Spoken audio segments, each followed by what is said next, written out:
In recent years, Megan Thee Stallion has taken the world by storm, rising to the top of the charts with hits like Hot Girl Summer, Body, Savage. Megan has solidified herself as not only a talented musical artist, but also as a pop culture it girl, recently having hosted Saturday Night Live and guest starring on Marvel's She-Hulk, Attorney at Law. Whether or not you're a Megan Thee Stallion fan or not, you know who she is and you know that she's making an impact right now. But despite all of Megan's success, she has found herself being subjected to claims that she's a liar, and she's being mocked and ridiculed not only by social media users but also by her own peers in the music industry, after she has alleged that she was in the foot by rapper Tory Lanez. Tory has been charged with one count of with a semi-automatic handgun and one count of carrying a loaded unregistered in a vehicle, and he faces a maximum of 22 years and 8 months in prison. He's pled not guilty and trial proceedings are currently underway. But Megan's experience of not being believed, being minimized, and being mocked is an experience that is shared by many other Black women. When many Black women are harmed, it's often made light of and not taken seriously. And today I want to talk about how Black women's pain is often minimized and treated as a joke.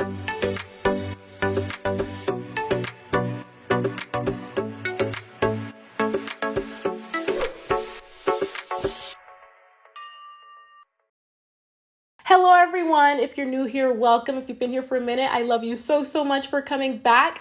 Now in today's video, I want to discuss Megan Thee Stallion and how her experiences mimic those of many everyday Black women and girls. For legal reasons, I will be using the word allegedly because Megan's case is still currently playing out in the court of law. But I want to make it 100% clear that I agree, I stand with Megan, and I support Megan. But again, I have to say allegedly for legal reasons, and this video reflects my opinion. YouTube also restricts your content when you use certain words that specifically reference harm. So I'm going to be censoring myself a lot so that, the algorithm doesn't block and restrict my video or demonetize me.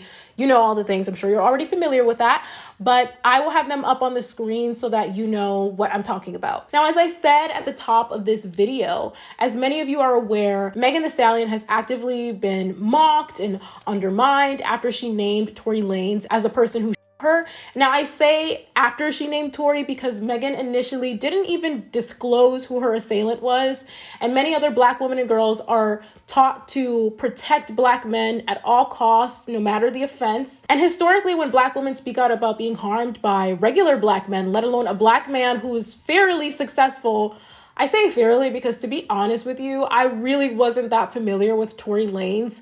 I mean, is it me or are people doubling down on their love for Tory Lanez now all of a sudden, after he did that to Megan? I really feel like people were not checking for him like that, but all of a sudden it's like, oh my God, Tory Lanez is that guy. I'm like, I really barely even knew who you were to begin with, but he is a fairly successful entertainer and public figure. And I'm also going to be super honest with you guys. I am not personally a Megan Thee Stallion fan. The music is just not my personal cup of tea, but this is a larger issue than Megan. This is not about me being a Megan fan or a Megan stan. This is about supporting and uplifting all Black women, not just the Black woman that I am a fan of. This is about protecting all Black women who experience abuse. So it's much larger than simply being a Megan fan. But Black women, everyday Black women, are branded as race traitors and as being disloyal when they name that Black men them.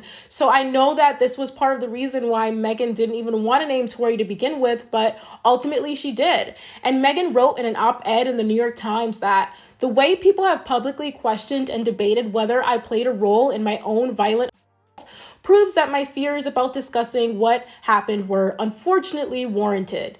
And she continued that my initial silence about what happened was out of fear for myself and my friends. Even as a victim, I have been met with skepticism and judgment. At least 4 Black women were every day in 2020, according to the FBI, and Black women are 3 times as likely to be by a man than white woman, according to the Violence Policy Center. And the Violence Policy Center also shows that of these homicides, 90% were intraracial, meaning they were committed by Black men. And in the music industry, making light of DV isn't exactly new. Just think of how many popular rap songs make light of Tina Turner's abuse at the hands of Ike Turner. And in Beyonce's Drunken Love featuring her husband, Jay-Z, Jay-Z raps, "Ain't got the time to take the drawers off on site. Catch a charge, I might beat up the box like Mike. In 97, I bite. I'm Ike Turner, turn up." And it's also worth noting that Mike Tyson was, of course, infamously convicted of S.A.ing a Black woman, but that didn't stop him from having a very flourishing career, and it also didn't stop Martin Lawrence from wearing a free Mike Tyson shirt on an episode of The Martin Show. And in the Too Short and Def Squad song Ride With Us, rapper Redman raps, "Doc Ike Turner given Mike's audio abuse. I smack a big mouth bee and her babysitter." And in the song Knockin' by Travis Barker, Dev, E40, Snoop Dogg, and Ludacris rapped, "You beat it like Ike Turner. I swang it like A-Rod." With all the talk of cancel culture, none of these rappers faced any significant backlash for the violent denigration of a Black woman's abuse in their lyrics, and still regularly are celebrated and platformed by the mainstream media. Oh, and it's not just the rappers who've made light of Ike Turner abusing Tina Turner. Dion and her boyfriend Murray are in this dramatic relationship. I think they've seen that Ike and Tina Turner movie just too many times. When Ike Turner passed away, the New York Post reported the story by using this disgusting headline, which read, "Ike beats Tina to death." Oh, and Saturday Night Live, the show that Megan literally just hosted, they are not innocent either, because Saturday Night Live did a skit where they mocked the cruel moment where Ike forced Tina to eat an entire cake, which was featured in the What's Love Got to Do With It movie. And who could forget all of the memes that were passed around after Chris Brown infamously Rihanna. I don't have to say allegedly there because he was actually convicted of that crime.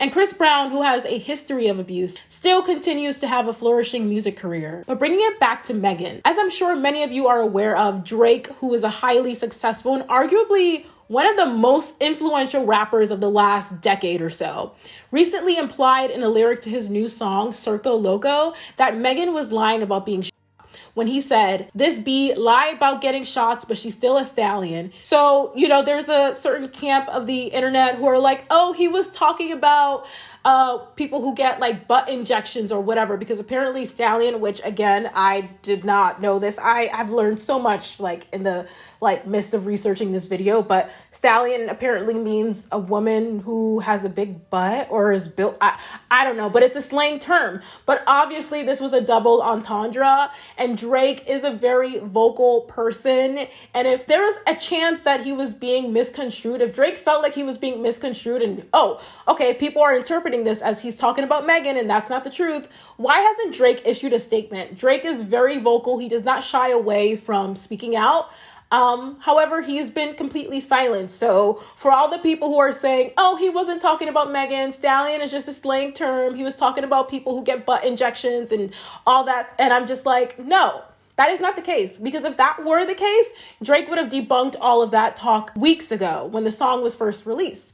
So when a rapper, though, who is as big and highly regarded in the mainstream like Drake is making light of a Black woman's, what does that mean for the Black women who are not rich and famous like Megan Thee Stallion, who are experiencing abuse?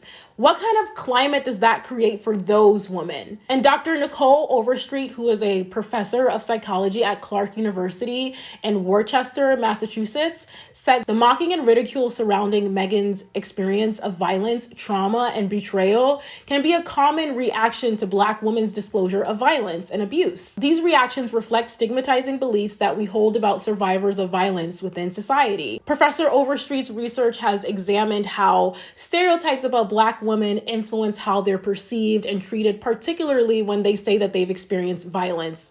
And, Nicole went on to continue to tell the San Diego Tribune that one of the consequences of these stigmatizing beliefs is victim blame, a process in which we tend to ask how the victim of violence contributed to their events that happened to them, rather than asking what aspects of our culture contribute to the justification and acceptance of violence against Black women.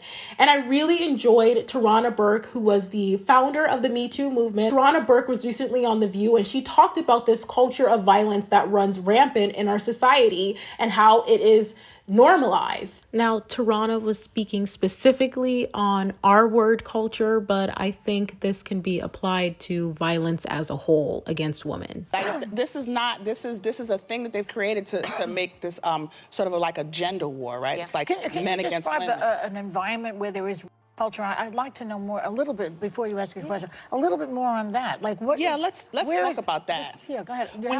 When you have environments where people are accepting jokes, when we talk about misogynistic jokes, when you have an environment where it's okay to treat women badly or to treat queer people badly, when you talk about, we make fun of people who are trans or queer, we make fun of people who are women, anything like that where we are okaying violence. We see so much violence against women that's normalized. All of that is a part of culture. I see. And all of that creates environments where it's okay. Even, we talk about harassment.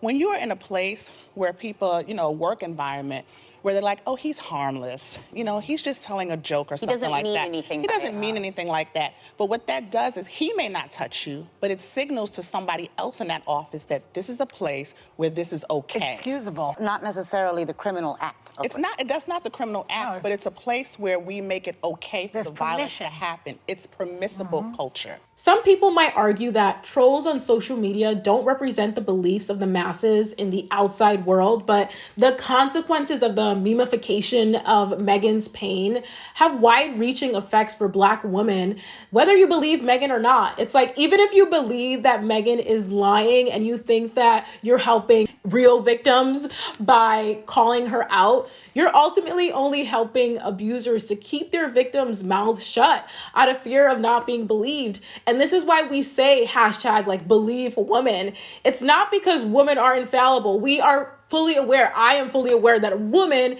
can commit harm. Women can lie. Women can do a lot of really harmful things to other women, to men, to people in general. That is very much a reality. But when you start off on the premise that you're going to believe all women, you're creating an environment in which people who experience abuse are not afraid to speak out. When you're talking about sexual violence and how that is the most underreported crime that there is, because the climate that we have created has automatically on default vilified the victim. So that's why it's important for us to start off by believing all women. And if they get proven wrong after due diligence is done and investigation is done, that's a different story. But we have to start off by believing all women. Professor Overstreet continued that over the years, she observed how internet memes transmit and reproduce stigmatizing beliefs about survivors.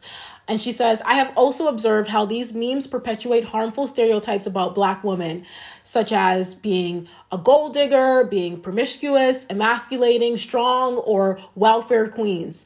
I bring up stereotypes about Black women because research shows that they can be used to justify, minimize, or ignore the violence and abuse that Black women face.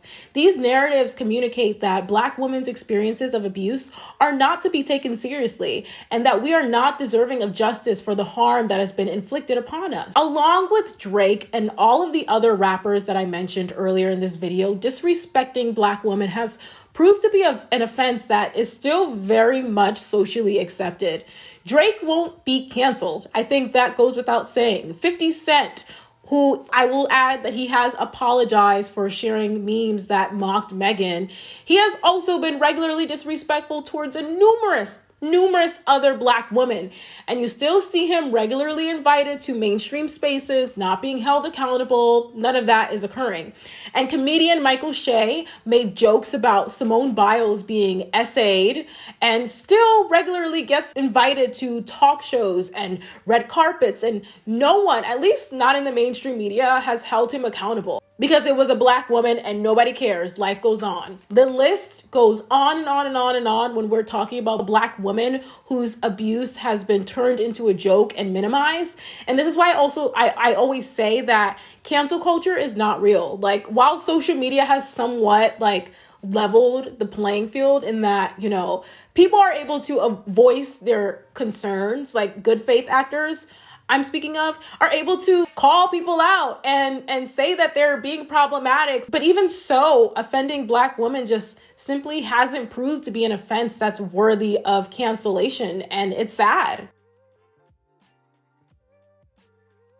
Now, speaking of good faith actors, I do want to point out that the Southern Black Girls and Women's Consortium recently wrote a letter to express their support to Megan. And here are some celebrities who have also pledged their support to Megan: Halle Berry, Janelle Monáe, Ethel Cain, JoJo, Bun B, Cardi B, Kalani, Doja Cat, Keke Palmer, Michael B. Jordan, and just a few others, because like I said earlier, most of the people in the industry have either remained silent or have mocked Megan. We can still use our voices to call out the problematic behavior, even though right now, like, we're not in a place where black women's voices are even heard enough to really like ripple and make a difference. At the end of the day, we have to rely on each other and lean on each other to make the world better for us, because it's been made clear that our pain and our harm is just simply not significant enough for anyone to